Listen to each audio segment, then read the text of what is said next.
אזרחי ישראל, אנחנו במלחמה. After hours of shock and horror, as Gaza's Hamas rulers launched their surprise terror attack on Israel, the IDF's response comes almost immediately, with airstrikes hitting the Strip hard. The Iranian-backed Hezbollah terror group in Lebanon launches its first missile and drones against Israel, beginning a near-daily campaign of rockets raining in on the north, as tens of thousands of Israelis are evacuated from their homes.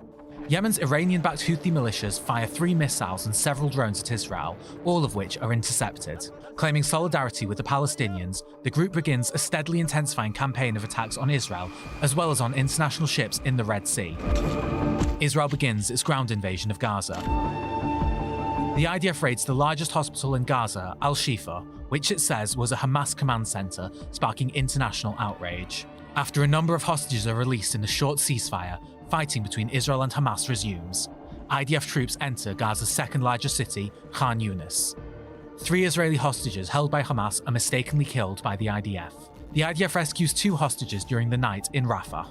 The humanitarian situation in Gaza has rapidly worsened, with international criticism mounting.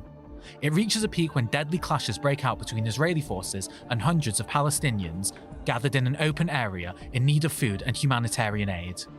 The IDF opened fire. At least 112 people were killed. The IDF unintentionally struck a convoy from the humanitarian group World Central Kitchen in Gaza, killing 7 aid workers. That same day, suspected Israeli warplanes bomb Iran's embassy in Syria. 2 weeks later, Iran responds in an unprecedented direct attack.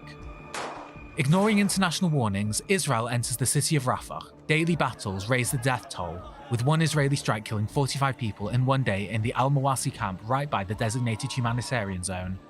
The IDF takes over the Philadelphia corridor. Israeli forces rescue 4 hostages in central Gaza. More than 270 Palestinians are reportedly killed in the operation.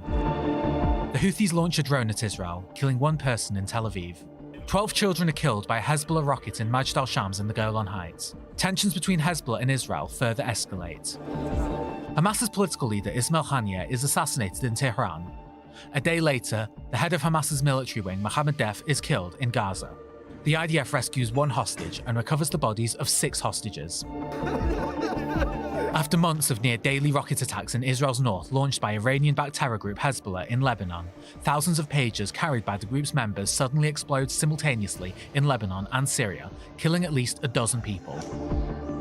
The following day, Hezbollah's walkie-talkies begin exploding, killing and injuring dozens more of the terror group's members. Israel launches airstrikes on Lebanon, and Hezbollah chief Hassan Nasrallah is killed in Beirut. Israel launches its ground operation in Lebanon. Hamas chief and symbol of the terror group, Yahya Sinwar, is killed during a routine operation in the Rafah area in Gaza.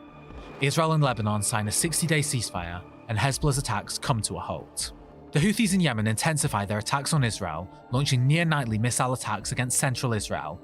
Israel strikes back.